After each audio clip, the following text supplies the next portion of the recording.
What's up? It is Sunday, March 11th, and we're just about to head to the gym. I'm going to be doing the upper body workout from the wedding shredding program, and Tabi is going to be doing the lower body workout, and we're actually going to kind of walk you through the lower body workout as Tabi goes through it today, because we haven't done a walkthrough for that workout yet. As always, if you haven't got the wedding shredding program yet, you can download that. The link is in the description below.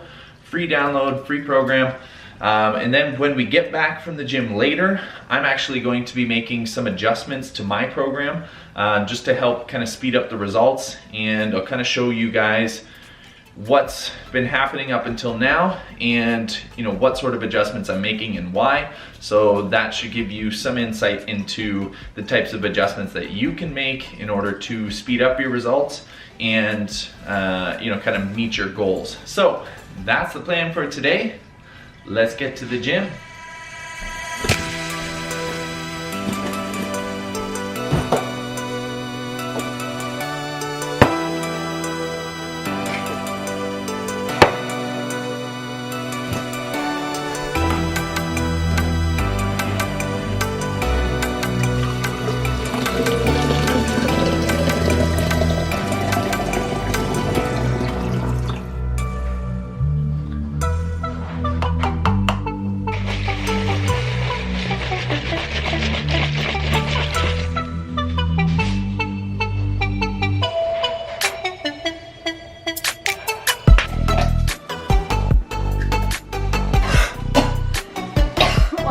I didn't even breathe.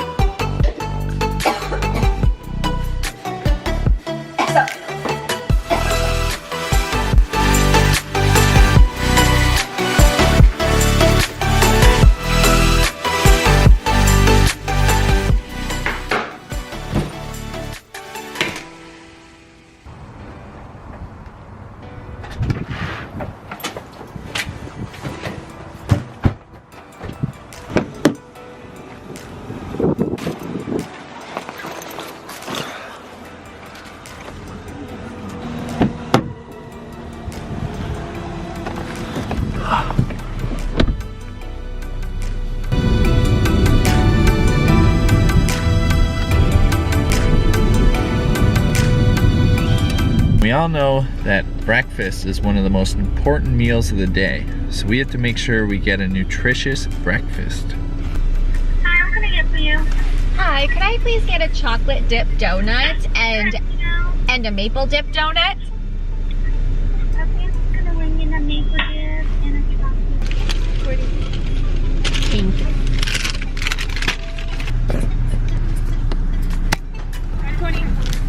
Thank you. So much nutrition for lifting. Cheers.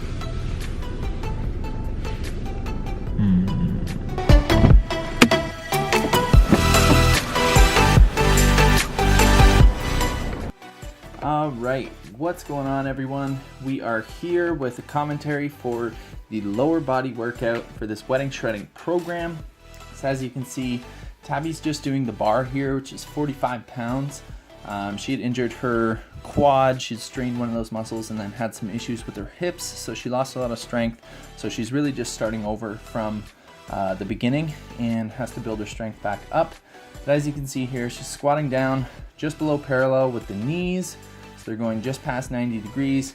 Really good form, not rounding the back or letting the knees cave in.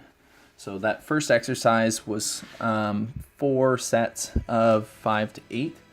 And then she moved into stiff leg deadlifts here. So with these, you are gonna have a slight bend in the knees, but you want to try to keep that same angle with your lower legs. So with your shins throughout the entire movement, get a really good stretch in the bottom in your hamstrings and your glutes.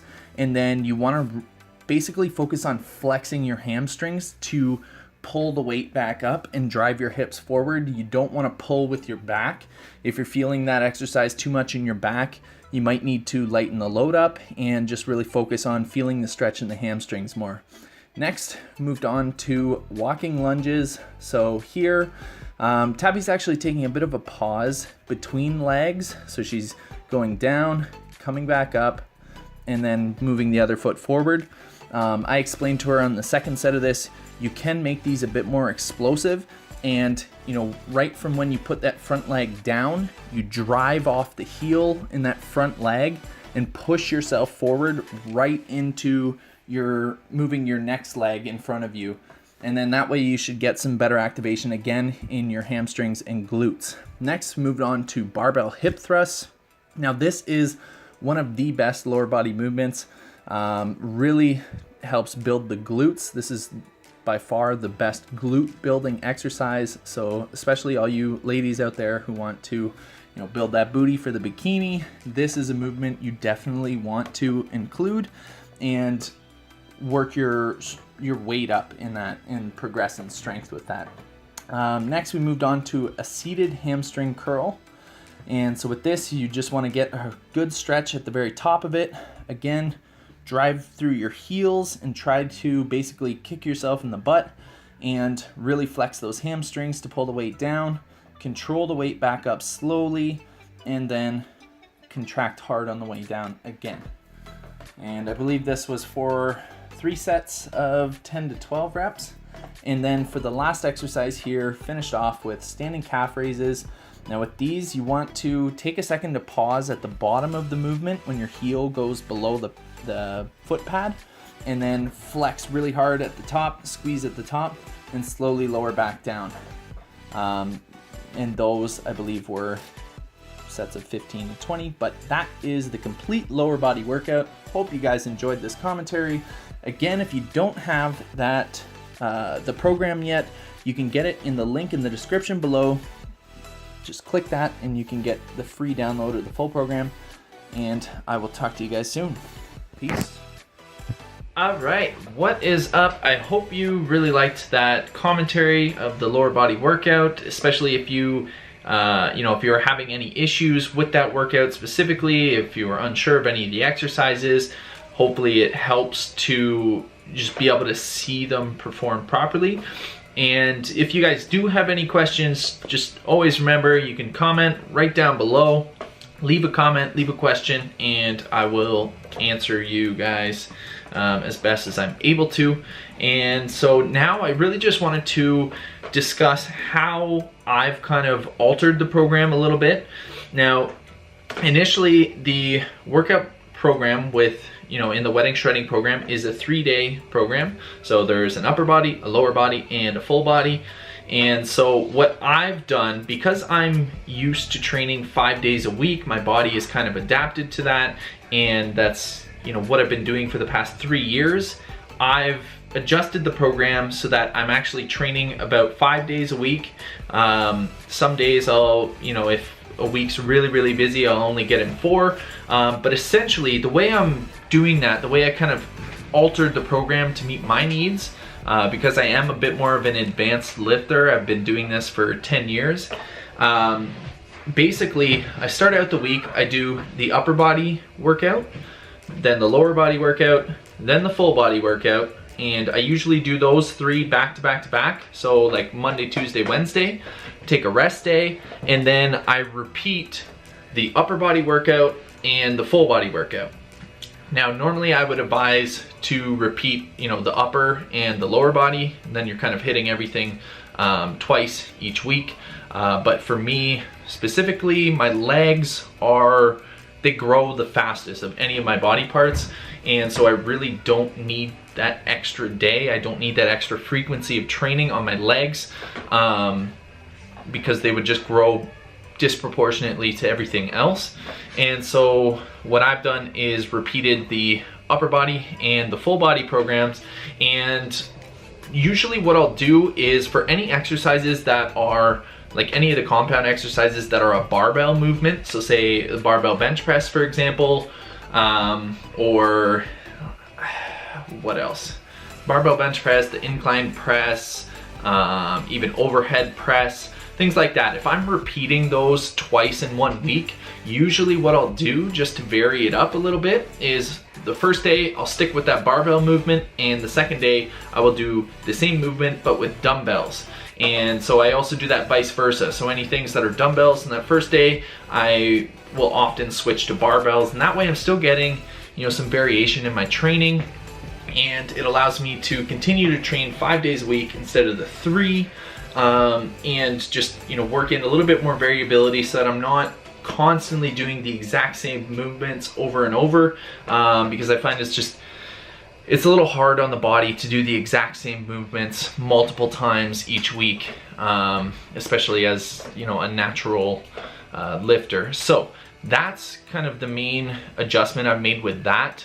I want to kind of dive into how I'm changing up my nutrition, but I don't want to go too in depth because I know this video is already getting kind of lengthy.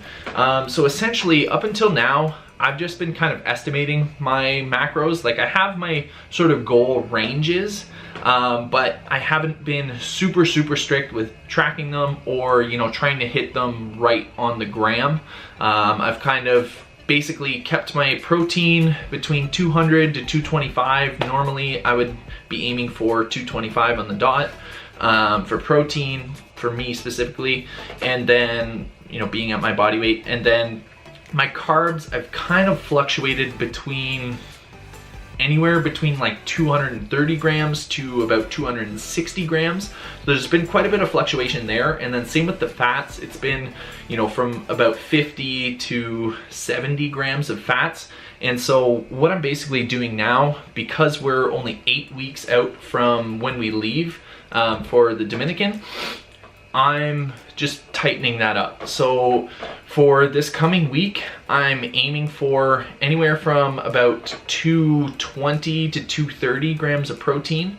For carbs, I'm gonna be aiming for about 220 to 230, maybe up to 240 throughout the week. And then my fats, I'm wanting to keep those between 40 and 50 grams because I feel like those have been fluctuating the most, and because they're so calorie dense, there's 9 calories per gram of fat. Having those fluctuations in those higher fat days really adds the calories up.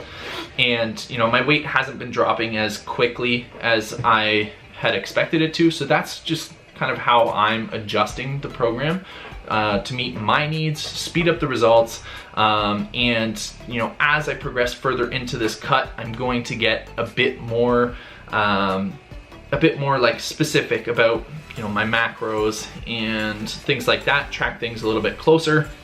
I wouldn't really recommend estimating or freeballing things as I have been for this first month, especially if you're new to tracking macros, if you never have before, or if you haven't had a lot of success with dieting before. I would recommend being strict with that, as strict as you can without kind of losing your mind. One other thing I also implement, which I will touch on in a upcoming video as well, is I implement a refeed day. And so normally I would have this quite structured, and it's basically a day where you have an overfeeding of carbs to help replenish your glycogen stores in the muscles and just help upregulate some metabolic hormones so you don't hit those fat loss plateaus. You can keep your, boosting your metabolism. But that I've been pretty lax with as well. I've kind of let my fats get a bit out of control. I've been taking it more as almost a cheat day, but still, keeping things within reason. And so that's one thing that I'm going to start tightening up more as well. I'm going to implement some more structure to those refeed days at the end of the week. But again, don't want to take up super long here. Just wanted to give you an idea of how I'm adjusting things, and in future episodes I'm going to break these down for you so you guys can understand it better. Things like refeeds, things like cycling your macros, like your carbs, just to help speed up the process. So I hope you guys like this video. I hope you guys learned something from it, and you liked the workout commentary and seeing us go through that full workout. Now you have one video for each of the 3 workouts that you can watch and kind of follow along with, and we'll be sure to still include more workout footage and training and that throughout the rest of these episodes. But yeah, that is everything for now. Thank you guys so much for watching. I have heard from a few people already who have gotten some amazing results following this wedding shredding program. You know, a lot of people are, you know, losing some weight, losing some inches, so awesome to hear that. Keep up the hard work. It's definitely worth it. You know, it's super rewarding to set those goals and progress towards them and see yourself accomplishing them. And yeah, just keep it up. Thank you so much for watching. If you like this video, be sure to hit that thumbs up. It really helps us out to grow the channel and get this out to more people. And be sure to subscribe, as always, so you don't miss any of these wedding shredding episodes or any of these future helpful videos. Thank you. Bye for now. Peace.